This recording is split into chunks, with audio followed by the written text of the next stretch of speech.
अस्सलाम वालेकुम। Welcome to my channel खौफनाक कहानियाँ विथ माजिद। तमाम वीडियो अपडेट के लिए खौफनाक कहानियाँ विथ माजिद को सब्सक्राइब करके बेल आइकन को ऑन कर दें। बढ़ते हैं आज की स्टोरी की तरफ। उसके चेहरे पर तो सुकून था, मुकम्मल सुकून। फिर वो उसी अदा दिलरुबाई से बोली, बेवकूफ़ इंसान, तू क्या समझता था कि तू मुझे जला देगा? शायद तुम मुझसे वाकिफ़ नहीं। मैं नारा देवी हूँ। मैं तो खुद नार हूँ और तू मुझे जलाने चला है। मैं जो खुद शोलों से गुस्ल करती हूँ, तुझ जैसे कमज़ात मेरे तलवे चाटते हैं। तू मुझे जलाने चला है, अपनी आग का अंजाम देख बदबख्त। इतना कहकर नारा देवी ने हाथ छत की तरफ इशारा किया और फिर फरहाद अली के ऐन सर पर खून की बारिश बरसने लगी। गलीज़ खून फरहाद अली के पूरे जिस्म को भिगो रहा था। खून से उठने वाली बदबू ने तारिक और शैला का सांस लेना मुहाल कर दिया था। खुद फरहाद अली का ये आलम था जैसे उन पर तेज़ाब डाला जा रहा हो और उनकी हड्डियों तक हरारत महसूस हो रही थी। फिर आहिस्ता आहिस्ता शोले सर्द पड़ने लगे। फरहाद अली का जिस्म फालिज़दा होने लगा। देवी के लबों पर शैतानी मुस्कुराहट फैल गई। वो बोली, तेरे साथ जो कुछ हुआ वो तेरा अपना किया धरा है। अब एक बार मेरा भी देख, फिर ना जाने क्या हुआ। फरहाद अली की पुष्ट पर एक स्याह हाथ नमूदार हुआ जिसने उसे गर्दन से पकड़कर हवा में बुलंद किया और फिर शमा पर पटक डाला। फरहाद अली का माथा शमा के शोलों से टकराया और शमा बुझ गई। उसके साथ ही वही चीखों का सिलसिला दोबारा शुरू हो गया। फिर वो अचानक शैला की तरफ जाने मुड़ी और बोली, सुन लड़की, जिसे तू अपनाना चाह रही है वो मेरा है, मेरा रहेगा। इसकी आरज़ू छोड़ दे, कहीं ऐसा ना हो कि तू जान से हाथ धो बैठे। इतना कहकर देवी तारिक की जानिब मुतवज्जो हुई और बोली, तारिक, तुम सिर्फ मेरे हो। दुनिया के किसी आलिम में इतनी ताकत नहीं कि मुझे ज़ेर कर सके। सिर्फ तुम मुझे ज़ेर कर सकते हो, लेकिन ताकत से नहीं, मोहब्बत से। और हाँ, मुझसे बच निकलने का ख्याल दिल से निकाल दो। तुम तक रसाई के लिए मुझे ज़मान व मकान का पाबंद होने की ज़रूरत नहीं। इतना कहकर नारा देवी खिड़की की जानिब बढ़ी।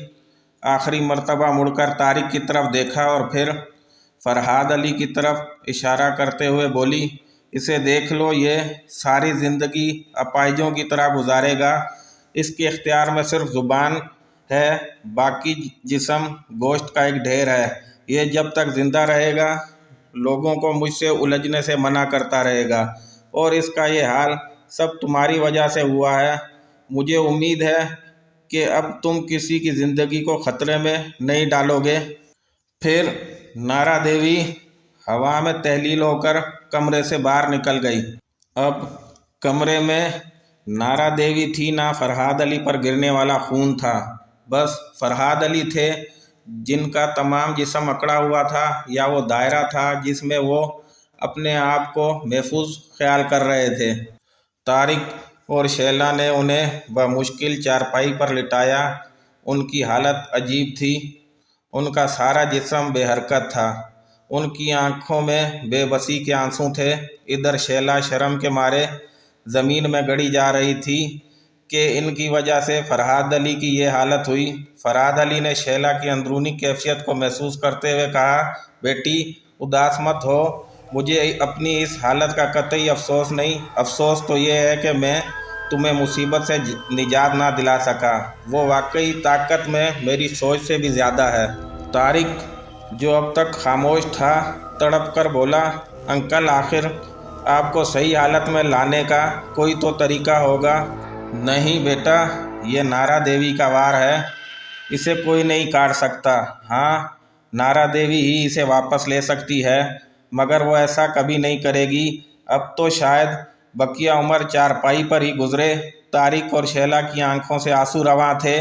अचानक कमरे का दरवाज़ा खुला और शार्क का मुस्कुराता चेहरा नज़र आया। उसने सलाम किया, फिर हालात की नज़ाकत देखते हुए बोला, क्या बात है भाभी, अंकल की तबीयत ख़राब है क्या? इस सवाल का जवाब वो दोनों क्या देते। शैला ने मसनूई हंसी हंसते हुए उसे कहा, نہیں کوئی بات نہیں، ذرا انکل کی طبیعت خراب ہو گئی ہے، ابھی ٹھیک ہو جائے گی، تم اپنا کام کرو۔ پھر شارک فرحاد علی سے مخاطب ہوتے ہوئے بولا، کیوں انکل، کیا ہوا ہے آپ کی طبیعت کو؟ فرحاد علی بولے، کچھ نہیں بیٹا، بس جسم میں کچھ اکڑاہٹ ہے، بہت برا ہوا۔ شارک چہک کر بولا، آپ کی طبیعت نے میری بھابھی کو اداس کر دیا ہے، اور میں اپنی بھابھی کو اداس نہیں دیکھ سکتا، لگتا ہے آپ کو ٹھیک کرنا ہی پڑے گا۔ شارک آگے بڑھا اور تپائی پر پڑے ہوئے جگ میں سے گلاس میں کچھ پانی ڈالا، اور گلاس ہاتھ میں لے کر کچھ پڑا اور پانی میں پھونک مار کر سارا پانی فرحاد علی صاحب کے جسم پر انڈیل دیا۔ فرحاد علی کے جسم میں ایک جھرجھری سی پیدا ہوئی اور انہیں تمام جسم میں آگ سی لگی ہوئی محسوس ہوئی۔ وہ گھبرا کر اٹھ کھڑے ہوئے اور پھر خود ہی حیران رہ گئے۔ انہوں نے اپنے ہاتھ پاؤں ہلا جلا کر دیکھے، ان کے تمام بدن میں حرکت موجود تھی، وہ ہر طرح سے حرکت کر سکتے تھے۔ انہوں نے حیرت سے طارق اور شیلا کو دیکھا، پھر ان کی نگاہیں شارک پر جم گئیں جو سکون سے بیٹھا مسکرا رہا تھا۔ طارق، شیلا اور فرحاد علی بے چین تھے یہ جاننے کے لیے کہ شارک کے پاس کون سی قوت تھی۔ شارک ان کے چہرے پڑ چکا تھا، وہ ان سے پہلے ہی بول اٹھا، کائنات کی ایک حقیقت یہ بھی ہے کہ اندھیرا روشنی پر غالب نہیں آ سکتا، روشنی بھی اندھیرے میں چھپ نہیں سکتی، بس روشنی سے عشق کرو، تمام کائنات کا نور تم میں خود بخود سمٹ آئے گا۔ اتنا کہہ کر وہ چپ چاپ کمرے سے نکل گیا۔ پیچھے اس کے الفاظ کی باز گشت تھی جو طارق، شیلا اور فرحاد علی کے کانوں میں گونج رہی تھی۔ اچھا خاصا لکھا جا چکا تھا، چنانچہ میں نے کاغذ لپیٹ کر بستر پر تھوڑی دیر آرام کرنے کے لیے لیٹ گیا اور پھر گھر کا سودا سلف خریدنے کے لیے بازار کی راہ لی۔ مرزا جی کے گھر اس روز کافی چہل پہل تھی، ان کے بھائی اور اہل و عیال بلا اطلاع آن دمکے تھے۔ مرزا صاحب کے مہمانوں میں ان کے بڑے بھائی کے سسر مولوی عبدالحق صاحب اور ان کے بیٹے، اور مرزا جی کے بھائی کے برادر نسبتی عبدالقیوم صاحب تھے۔ اگرچہ وہ بہت زیادہ مذہبی آدمی نہ تھے، مگر فرائض سے کبھی غفلت نہ برتتے تھے۔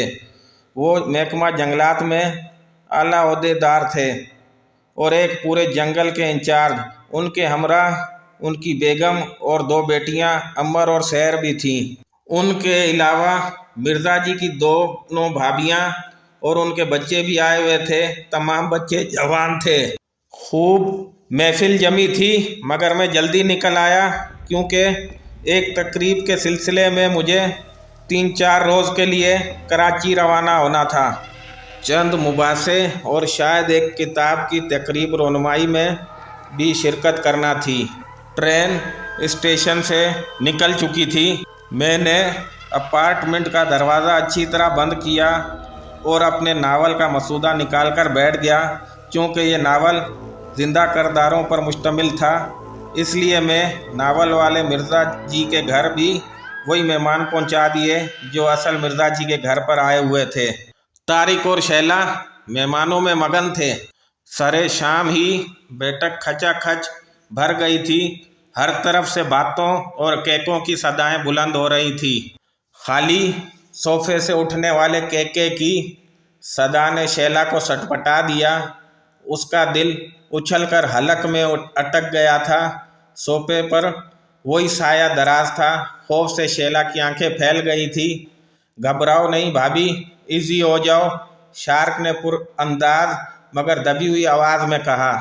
اس مرتبہ جواب سائے نے دیا، کیوں جی، آپ خود کو پہلوان سمجھتے ہو؟ دونوں کی نگاہیں ایک دم خالی صوفے کی طرف اٹھیں۔ شیلا کا دل بری طرح دھڑک رہا تھا، جبکہ شارک کے چہرے پر وہی ابدی سکون تھا۔ وہ اطمینان سے بولا، اس بارے میں آپ اپنی رائے بیان کیجئے۔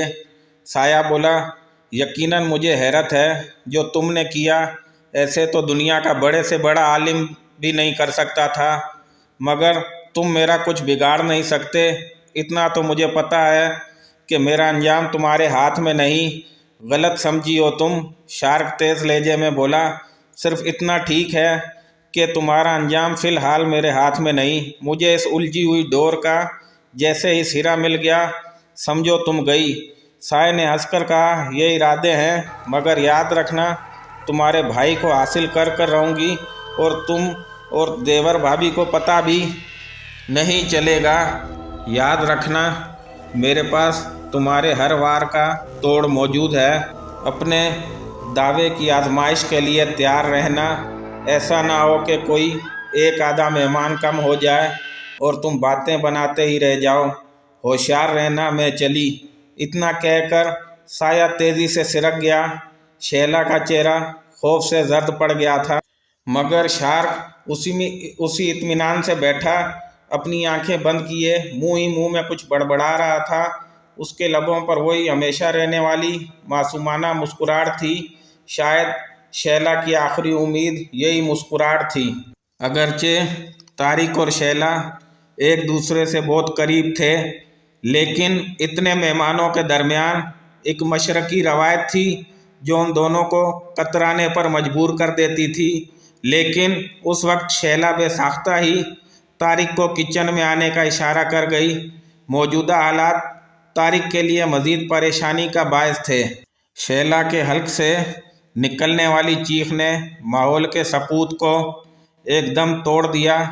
तारिक की निगाहें शैला की निगाहों के ताक़ुब करते हुए फलों की टोकरी पर जा ठहरी। फलों की टोकरी में रखा हुआ चाकू खुद ब खुद बुलंद होने लगा था और फिर एक सिमत सीधा चलने लगा। एक मर्तबा फिर शैला के हल्क से चीख बुलंद होने लगी, लेकिन तारिक के मजबूत हाथों ने आवाज़ को मुंह में ही रोक लिया था।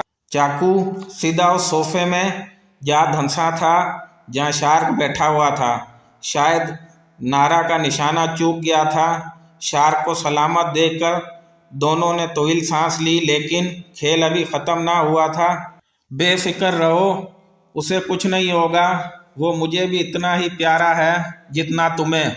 किचन की अलमारी पर नज़र आने वाले साए से आवाज़ उभरी, उफ खुदाया, ये अभी तक यहीं मंडला रही है। शैला के मुंह से बेसाख्ता निकल गया। शैला की निगाहें उसी सोफे पर मरकूज़ थी जहाँ कुछ लम्हे कबल चाकू दसा हुआ था। एक मर्तबा फिर चाकू सोफे के पुश्त से उखड़ गया। शैला की आंखें खौफ से फैलने लगीं, लेकिन इस मर्तबा चाकू की सिमत शैला और तारिक की तरफ थी और फिर चाकू तेज़ी के साथ शैला और तारिक के दरमियान से गुज़रता हुआ सीधा उस जगह लगा जाकर जहाँ साए का सीना था। एक दो लम्हे बाद साए से आवाज़ बुलंद हुई, तुम जिसकी इतनी फ़िक्र करते हो ज़रा उसकी हरकत भी देख लो। दोनों ने एकदम ड्राइंग रूम की तरफ देखा जहाँ शार्क गर्दन मोड़कर उनकी तरफ देख रहा था। शायद उसकी नज़र नारा देवी के सीने पर थी। दोनों के चेहरों पर आसूदा मुस्कुराहट दौड़ गई। कहीं ऐसा तो नहीं कि इसका चहकना हमें बुलाने के लिए हो? शैला फ़िक्रमंद होकर बोली। तारिक गोया हुआ, मेरा भी यही ख्याल है। चलो काफ़ी देर हो गई है, सब लोग इंतज़ार कर रहे होंगे। शैला चाय की ट्रे लिए ड्राइंग रूम की तरफ चली गई।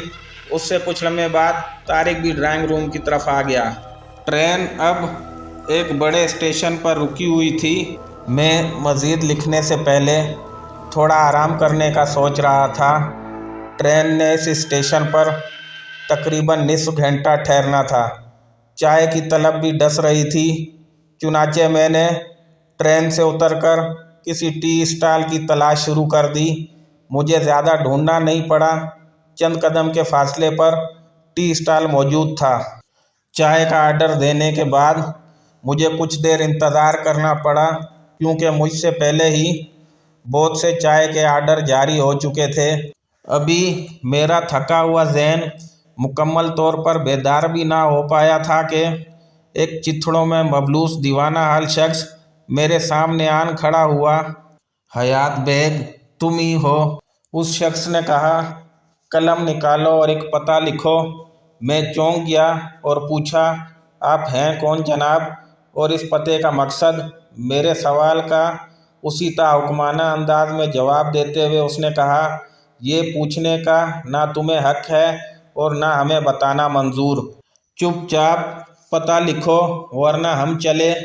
میں ذہنی طور پر الجھ گیا، مگر پھر میں نے پتہ لکھنے کا فیصلہ کر لیا کہ دیکھیں تو معاملہ کیا ہے۔ چنانچہ میں نے جیب سے قلم اور ڈائری نکالی۔ جو پتہ اس پراسرار شخص نے مجھے لکھوایا، ایک مرتبہ تو میں خود بھی اس پر چونک اٹھا۔